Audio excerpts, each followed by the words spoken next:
السلام عليكم حبايبي، عاملين ايه؟ يا رب تكونوا بخير. هننضف المكان دوت بس هم مبهدلينه خالص. هعمل ريحه برضه. هننضفه الاول وبعد كده هننضف كل المكان.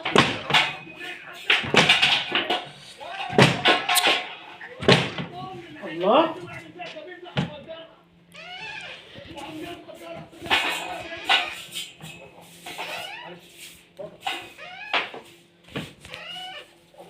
يا بنت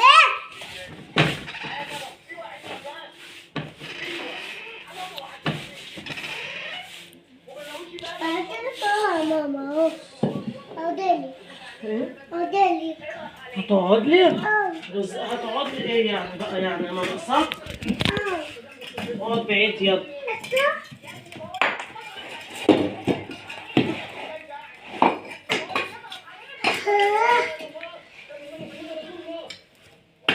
هم كانوا مبهدلينه بقى خالص المكان دوت. مني مكان دفا كلهم بقى بيتكوموا فيه. كانوا منضفينه خالص، مبهدلينه خالص. بصي يا ماما بص بص على ايه؟ اصور هم بيصوتوا كده على طول. اصورت على طول مم. صح؟ صح يا حبيبي.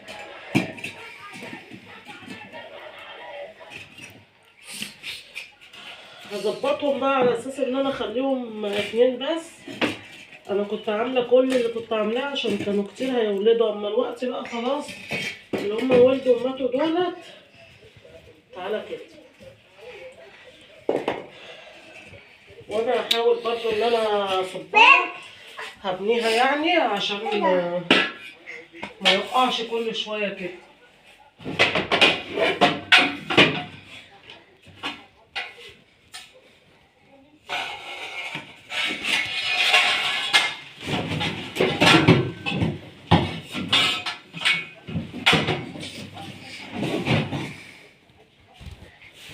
هرصهم بقى كده، هعملهم اتنين وهوريهم لكم.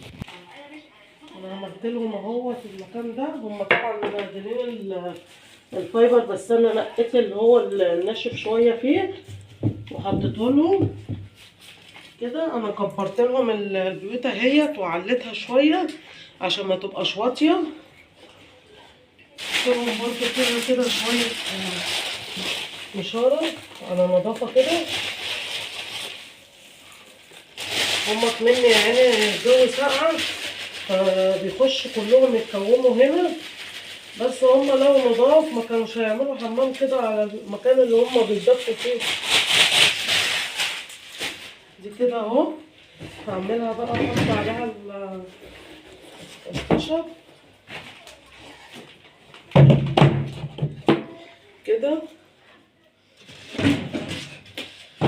وانا عامله لهم المداخل اهي بتاعتها اهي يخشوا فيها يعني. همسح بقى هنا الاول قبل ما افرش النشاره. مش بمسح بشرشوبه بقى، ما بعرفش والله، حاولت وما عرفتش. همسح كده بالحته بيبقى اسهل لي وانضف، يعني ده بلم بقى كل حاجه.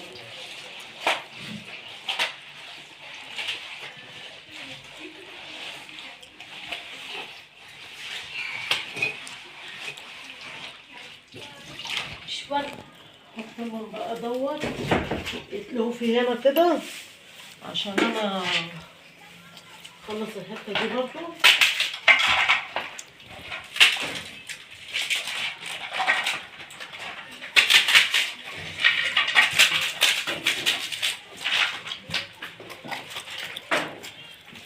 انضف بقى المكان دوت برضه.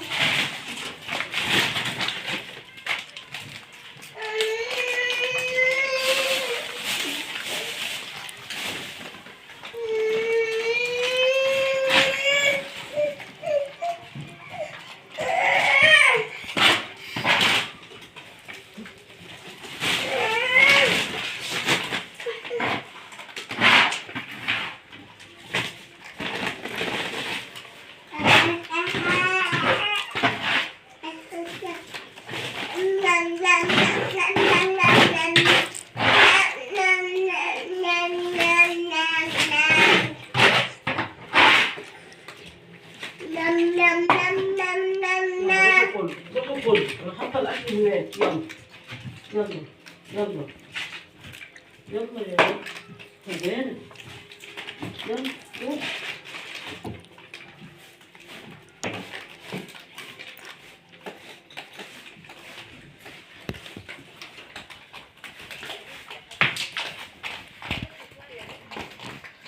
ما انتوا الاكل محطوط مطلوب تاكلوا زيهم.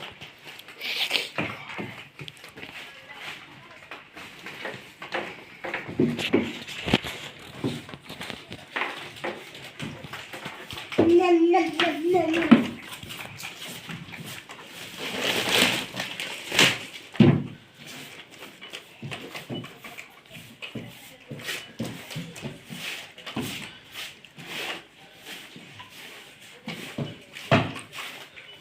طبعا هتقولوا لي رجلك والمكان والسقعة والكلام ده، مش واخدة انا على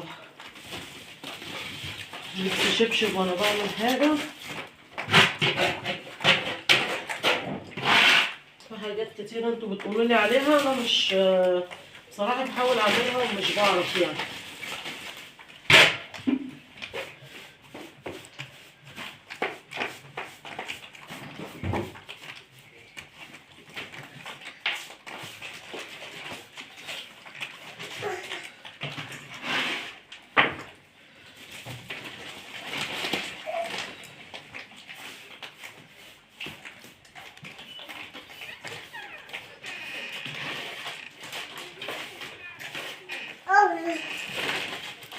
طبعا انا عايزه اقول لكم ان انا اول مره يعني الايام دي ان انا اعاني بسبب النظافه، لان هم ما شاء الله كتار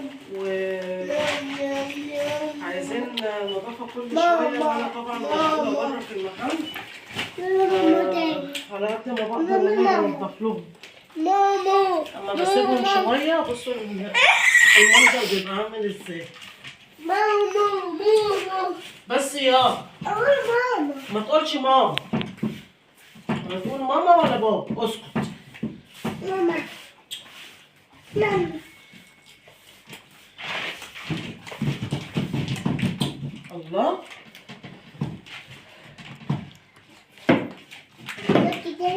همسح برضو الحته دي وهوريها لكم. تعالوا هوريهم لك بقى، هوريلكم يعني ان انا برضعهم ازاي. هي دي الطريقه اللي انا مرضعه بيهم كل دولت. بسم الله الرحمن الرحيم. اللهم صل على النبي. بسم الله الرحمن الرحيم.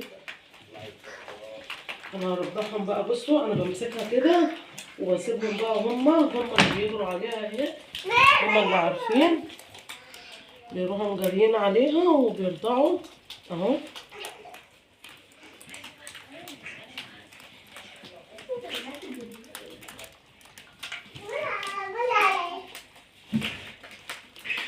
كده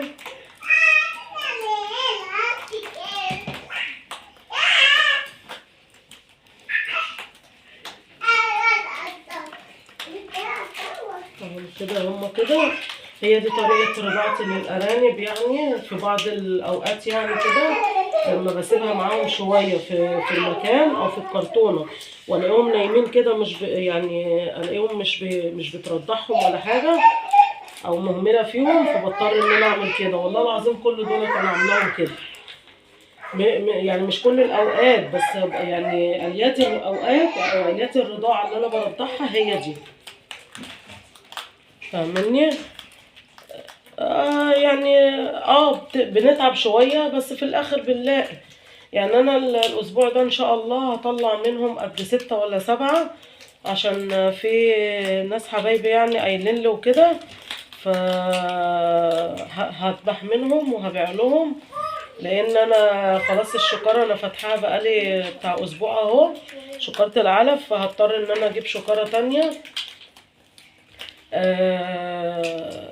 يلا يعوض ربنا عليا بقى في الأرانب اللي راحت، بس مش مشكلة يعني.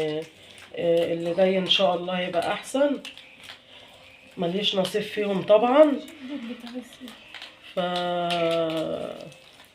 دولت كده باقيين من اللي ماتوا، دولت 5 ولسه في اللي هم هيولدوا بقى. ربنا يسترها بقى ويولدوا وانا وقت ما اكون قاعده واشوفهم قبل ما يبهدلوهم. بس ان شاء الله هكون عزلت اللي هم القرود التانيين دول اللي هم بيبهدلوا الصغيرين، اكون عزلتهم يعني. ان شاء الله بكره هروح الشقه هناك وهشوف البلكونه هعمل فيها ايه، وهصور لكم برضو وهوريها لكم ان انا ايه هحاول احط فيها اللي هم الصغيرين اللي هم لسه ولا منهم بيرضعوا ولا منهم هيولدوا، لسه بدري يعني عليهم. دول يعتبر ان هم كانوا ايه مولودين ومفطومين ساعة انا ما بدأت قناة وكده، كنت انا لسه يعتبر فاطماهم زي ده كده اللي قد دول كده. كانت يعني هي والدة واحدة برضو، كانت 4 والدين وهم دول كانت والدة واحدة لل4. كان مش عارفة 26 ولا كام، يعني هم دول اللي اتبقوا منهم بتاع 22. لازم يموت منك حاجة يعني، في ممكن يعيشوا كلهم وفي ممكن يموتوا كلهم وفي ممكن يعيش نصهم، يعني انت وحظك بقى. بس بالطريقة اللي انا بعملها دي انا ما كانش بيموت مني، لما كان يموت مني ارنب كنت بزعل عليه قوي. فهم دولت اهمت، واللي انا هطلعهم برضو عشان ابيعهم هبقى اوريهم لكم وانا عازلاهم يعني. فهي دي بقى، هاتي عبير هنا كده الاول عشان انا برضو كتير بتسأل على الكلام ده. لو انت عايزه بقى تحافظي عليهم، لو انت عندك يعني كميه كبيره طبعا بيموتوهم بيدوسوا عليهم بيبهدلوهم، فدي الطريقه انسب طريقه واحسن طريقه يا اما تعزليها في مكان لوحده لو انت عندك الاماكن كتير، او عندك ال يعني مباح ليكي ان انت تعزلي ده عن دوت. اعزلي اللي هي هتولد او اللي هم هيولدوا، اعزليهم يا ريت لوحديهم. واعملي لهم مكان كده او حط لهم صفايح يولدوا فيها. كده عادي، انت ولا هتمسكي ولا هترضعي ولا اي مسؤوليه. اما انا بقى بعمل كده عشان دولت بيموتوه.